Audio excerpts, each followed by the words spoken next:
మార్కెట్లో రెండు రకాల అభిప్రాయాలు ఉంటాయి. ఒకటి కమోడిటీ మెంటాలిటీ, రెండోది share market or valuable ornaments mentality.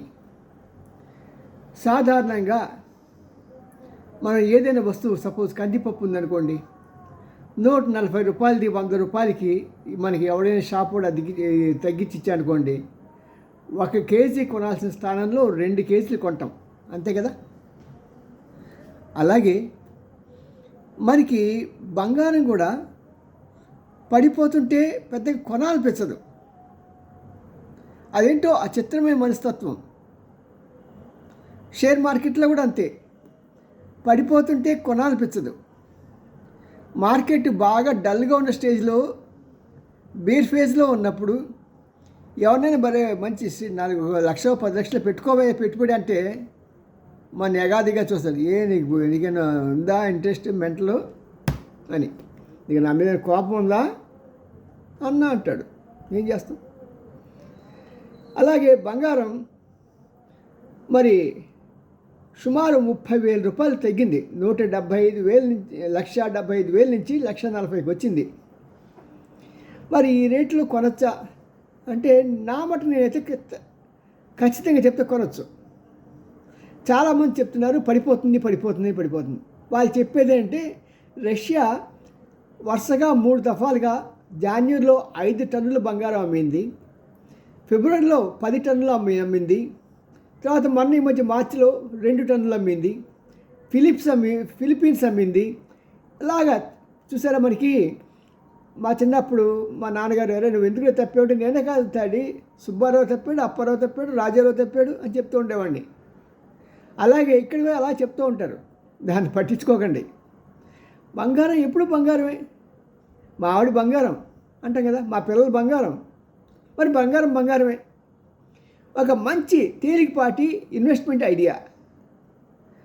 నిజంగా అది ఎంతటి అవకాశాన్ని ఇస్తుందంటే, నాకు తెలిసిన ఫ్యామిలీ మంచి ఫ్యామిలీ ఉంది. వాళ్ళు ఏంటంటే పాపం మొగుడు పిల్లలు ఇద్దరిలో హస్బెండ్ ఎప్పుడు కూడా తన ఇంటి ఖర్చులకి, పిల్లల చదువులకి, వీటికి ఖర్చు పెట్టేవాడు. మరి భార్య సంపాదన మొత్తం కూడా ఆవిడ కొద్దిగా చాలా జాగ్రత్త పడరు. ఆవిడ కూడా ఏం చేసిందంటే ఇన్వెస్ట్మెంట్ మొత్తం కూడా బంగారమే పెట్టింది. బంగారం పెట్టంటే అప్పుడు ఎక్కడికప్పుడు ఏమవుతుందంటే అది పెద్ద ఇన్వెస్ట్మెంట్ కదా.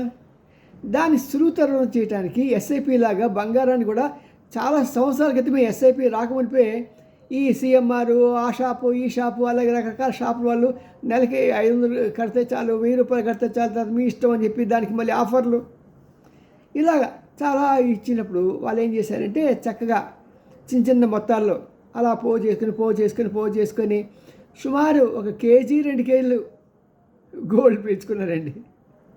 కేజీ పైనే 2 కేజీల లోపల ఉండొచ్చు. ఏంటి వంకాయలు కూడా కాదు, బంగారమే. మరి ఈరోజు వాడి వాల్యూ చూస్తే 2 కోట్ల పైనే కదా.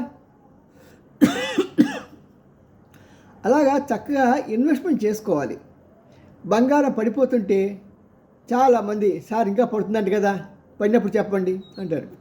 పడినప్పుడు చెప్పడానికి ఎవరు తెలుస్తుంది ఇది దీనికన్నా ఇంకా తక్కువ పడుతుందనే సంగతి ఎవడు గ్రహించలేడు. ఎంత పెద్ద మేధావి అయినా సరే ఇదేమో చూద్దాం, రేపొద్దున ఆర్టిఫిషియల్ ఇంటెలిజెన్స్ ఏమైనా చెప్తుందేమో. ఓకే, ఇప్పుడు 1,40,000 పడింది కదా, 1,37,000కి చాలు, ఇంకన్నా ఇది పడదు అని ఆర్టిఫిషియల్ ఇంటెలిజెన్స్ చెప్తుందేమో.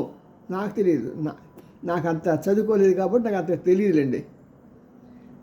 మరి ఇలాంటి టైంలో ఉన్న ఇన్వెస్ట్మెంట్ని చాలామంది చెప్తున్నారంటే ఈ బంగారం 70,000కి వచ్చేసినా ఆశ్చర్యపోవాల్సిన పని లేదు, 90,000కి వచ్చినా ఆశ్చర్యపోవాల్సిన పని లేదు. పడేటప్పుడు ఇలా చెప్తారు, పెరిగేటప్పుడు ఏం చెప్పారంటే 2 లక్షలు దాటిపోతుంది. జాన్వరి కల్లా కూడా 2 లక్షలు దాటిపోతుంది. డిసెంబర్ క్రిస్మస్ కల్లా లాస్ట్ ఇయర్. మరి ఇలాంటి మాటలు ఎలా సొల్లుగోపులు చెప్తారో నాకు అర్థం కాదండి బాబు. అప్పుడే చెప్పాను. మరి సాంబశివరావు ఎంతమంది ఉంటారో నాకు అర్థం కాదు. ఒక స్టడీ ఏమి ఉండదా? బంగారం ఎప్పుడు విలువైందండి అది. ఎందుకంటే మనుషులు ఎక్కువ, రియల్ ఎస్టేట్ లాగా.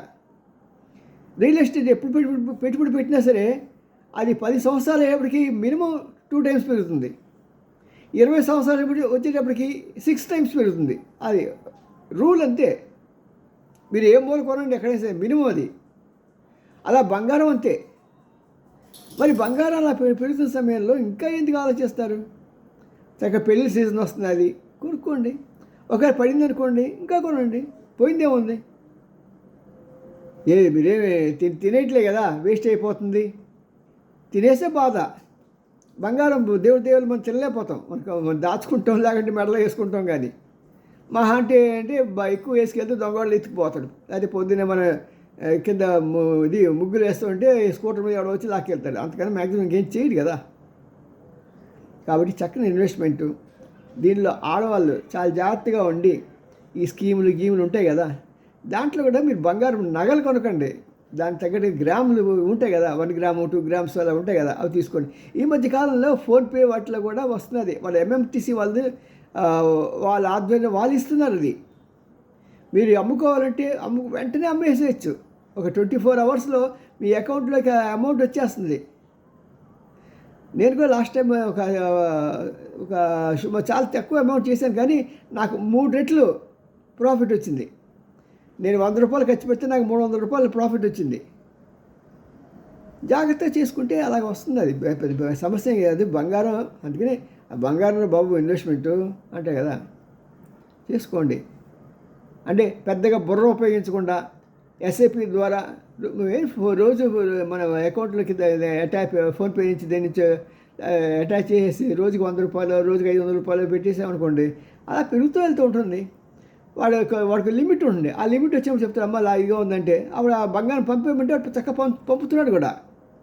అఫ్కోర్స్ చిన్న ఛార్జ్ చేస్తాడు, చేసినా it is not a great amount. అలాగా మన ఇల్లు మనం కట్టుకోవాలి, మన ఇన్వెస్ట్మెంట్ చేసుకోవాలి. అంతా ఆడవాళ్ళు చేసే పని. ఆడవాళ్ళు మీరు నిజంగా మీకు జోహార్లు, మీరు చేసేంత క్యాలిక్యులేటర్. అందుకని మన మోడీ గారు కూడా ఫైనాన్స్ మినిస్టర్గా మొగాలు పెట్టలా, నిర్మలా సీతారామన్ పెట్టి. ఎందుకంటే they knows the difficulties, they know how to save. మరి ఎక్కువసేపు చెప్తున్నానేమో. C M E N Ramji, senior journalist, గుడిగంట టీవీ9. లైక్ చేయండి, షేర్ చేయండి, సబ్స్క్రైబ్ చేయడం మాత్రం మర్చిపోకండి. మీరు ఒక లైక్ చేస్తే ఒక లైక్ ఇచ్చానుకోండి, మాకు చాలా సంతోషంగా రాత్రి నిద్రపోతాను. అంతేకాకుండా మరి బంగారం కొంటారా?